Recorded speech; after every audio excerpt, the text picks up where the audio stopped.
২৪ থেকে ৭২ ঘন্টার ভিতরে বিচ্ছেদ। যেকোনো ব্যক্তির ভিতরে আপনি বিচ্ছেদ তৈরি করতে পারবেন খুব সহজে এই মন্ত্র দ্বারা। আসলে আজকের যে মন্ত্রটা আপনাদেরকে দিচ্ছি, এই মন্ত্রটা সাধারণ কোনো মন্ত্র নয়। এটি নিষিদ্ধ কিতাবে কালো জাদুর একটি মন্ত্র। ঠিক আছে? তো এই মন্ত্র দিয়ে মাত্র ২৪ থেকে ৭২ ঘন্টার ভিতরে আপনি অবৈধ সম্পর্কের বিচ্ছেদ ঘটাতে পারবেন। দেশ ও প্রবাস থেকে কালো জাদু তন্ত্রমন্ত্র এসকে চ্যানেলটি এই মুহূর্তে যারা দেখছেন সকলকে জানাই আন্তরিক প্রীতি ও শুভেচ্ছা। ভিডিওর শুরুতে জাতিগতভাবে প্রত্যেকটা মমিন মুসলমান ভাই বোনদেরকে জানাই সালাম, আসসালামু আলাইকুম। হিন্দু দাদা দিদির প্রতি আদাব। অন্যান্য সকল ধর্ম অবলম্বী ভাই বোনদের প্রতি রইল আন্তরিক শুভেচ্ছা, অভিনন্দন। প্রিয় দেশবাসী, দেশ ও প্রবাস থেকে যে যেখান থেকে আমার এই ভিডিওটা দেখছেন, আমি এই ভিডিওটা দিতে বাধ্য হলাম শুধু কয়েকজন প্রবাসী ভাইদের জন্য। প্রবাসীদের জন্য এই ভিডিওটা আমি দিলাম, কারণ তাদের কথা আমি কি শুনেছি। আমি বলেছিলাম যে আপনাকে আমি ভিডিওতে আপনার কথাগুলো আমি বলবো। তো উনি অনেকবার আমাকে বলেছে যে বড় ভাই এটা বললেন না, আর আমার নামটাও বললেন না। আসলে আমি মূলত কোনো ব্যক্তির নাম ওইভাবে ভিডিওতে উল্লেখ করি না।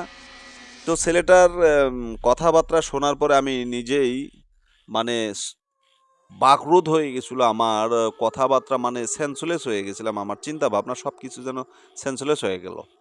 আরে মানুষ পারে এইরকম কাজ করতে?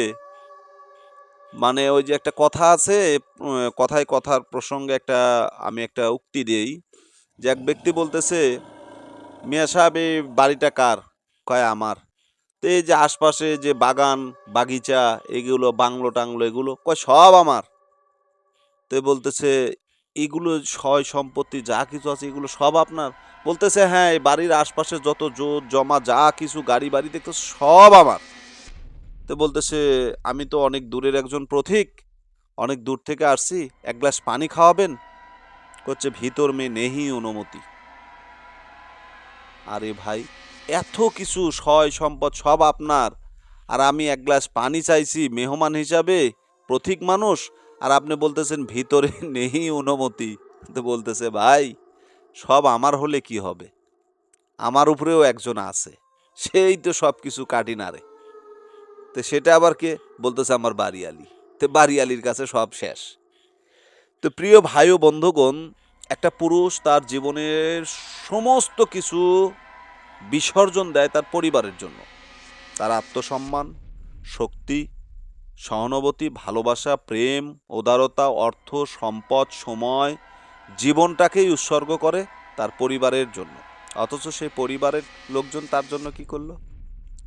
একটার পর একটা অকারণস করে গেল। তো যে ছেলেটার কথা বলতেছিলাম, সে প্রবাসে দীর্ঘ 14টা বৎসর, বর্তমান সময়ে সে এখন 14 বৎসর যাবে। 14 বৎসর হলো প্রবাস জীবন, শুধু টাকা আর পরিবারের জন্য। কিন্তু পরিবার পরিবার তাকে কি দিল? পরিবার শুধু তাকে দিয়েছে ধোকা ধোকা ধোকার মিথ্যে ছলনা। একের পর এক অবৈধ সম্পর্ক। তার স্ত্রী এক এক করে 3টা পরকীয়া করছে। 3টা পরকীয়া করছে।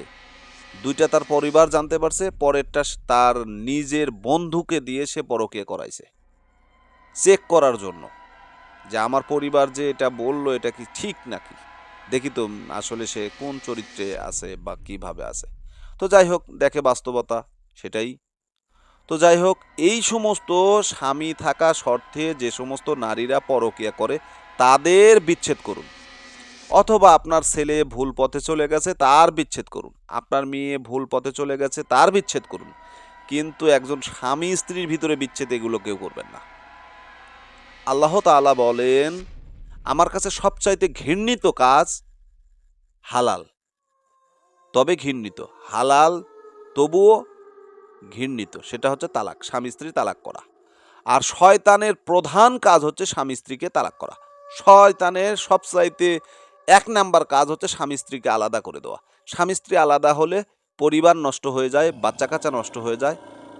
স্বামী বউ পাবে, স্ত্রী স্বামী পাবে, কিন্তু ওই বাচ্চা সঠিক মা পাবে না, বাচ্চা সঠিক বাবা পাবে না। এটাই হচ্ছে মেন সমস্যা, শয়তানের মেন মিশন এটা।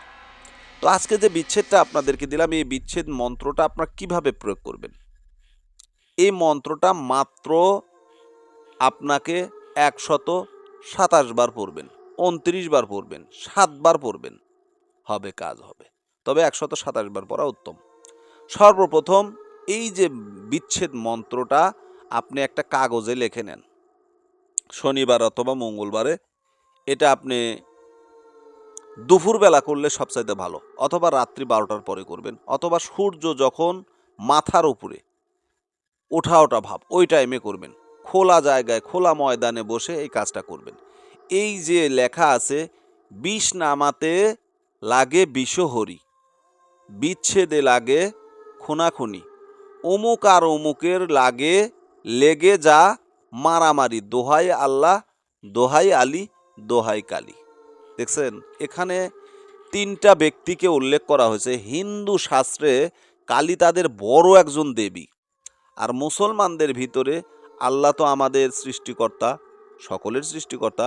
এখানে হজরত আলী রাদিয়াল্লাহু তাআলা আনহুর নামকে ব্যবহার করা হয়েছে। হজরত আলী রাদিয়াল্লাহু তাআলার নাম ব্যবহার করা হয়েছে। তো বলছে, দোহাই আল্লাহ, দোহাই আলী, দোহাই কালী। ঠিক আছে, এই মন্ত্রটা আপনি কালো কালি দিয়ে মুখের ভিতরে আপনি তিতো জাতীয় কিছু খাবার রেখে দেন। তিতো খাবার বলতে আপনি করলা রাখতে পারবেন, নিম পাতা রাখতে পারবেন, মানে যে কোনো একটা বস্তু আপনি যেগুলো বেশি তিতা সেগুলো আপনার মুখের ভিতর ঢুকিয়ে দেন, অথবা লবণ ঢুকিয়ে দিবেন। লবণ রেখে আপনি এই মন্ত্রটা লিখবেন। ৩টা মন্ত্র লিখবেন, ৩টা কাগজে ৩টা মন্ত্র লিখবেন, সাদা কাগজে কালো কালি দিয়ে লিখবেন। লেখার পরে এগুলো লোহার ঠোলে ভরে, লোহার কভারে ভরে একটা আপনি কবরস্থানে কবরের বাম পার্শ্বে পুঁতে দেবেন। পুরাতন কবর হতে হবে, পুরাতন কবর। যে কবরে রাখবেন সেই কবর যেন, কবরের যে ব্যক্তি শুয়ে আছে সে ব্যক্তি যেন আপনি যাদের ভিতরে ফ্যাসাদ লাগাতে চান তাদেরকে যেন না চিনে, এরকম ব্যক্তির কবরে রাখবেন। বাম সাইডে রেখে দেন, পায়ের দিকে। দ্বিতীয় তাবিজটা আপনি একটা শ্মশানে পুঁতে দিয়ে আসবেন। তৃতীয় তাবিজটা আপনি চুলার ভিতরে পুঁতে রাখবেন। বাস, কাজ শেষ। এরপরে আপনি বাসায় আসেন, কথা বলবেন না, তাবিজ থুয়ে আসবেন, কারোর সাথে কথা বলবেন না। বাসায় এসে রাত্রেবেলা আপনি মাগরিবের পরে উত্তর দিক হয়ে বসে এই মন্ত্রটা ১০৭ বার অথবা ২৭ বার পড়বেন। বাস, আপনার কাজ শেষ। দেখেন কি তামাশা শুরু হয়ে যায়। এমন ঝগড়া বিবাদ শুরু হবে যেটা কল্পনা করতে পারবেন না। ২৪ থেকে ৭২ ঘন্টার ভিতরে এই কাজ হয়ে যাবে। ঠিক আছে, অনেকের আমলের কারণে ৩ দিন থেকে ৫ দিন লাগতে পারে, ৭ দিন লাগতে পারে। কাজ যে হবে এটা 100%, কাজ হবে এটা 100% গ্যারান্টি, 100% গ্যারান্টি। তো আশা করি বুঝতে পেরেছেন। ভালো থাকবেন, সুস্থ থাকবেন। চ্যানেলে নতুন হলে চ্যানেলটা সাবস্ক্রাইব করবেন। যে ব্যক্তি আমার ভিডিও ব্যবহার করবেন, আমার চ্যানেল সাবস্ক্রাইব করা ছাড়া আমার ভিডিও ব্যবহার করবেন না, আপনার কাজ হবে না। ঠিক আছে, কাজ করলে চ্যানেলটা সাবস্ক্রাইব করে নেবেন, নিত্য নতুন ভিডিও এই ধরনের পাবেন। ভালো থাকুন, সুস্থ থাকুন, আল্লাহ হাফেজ।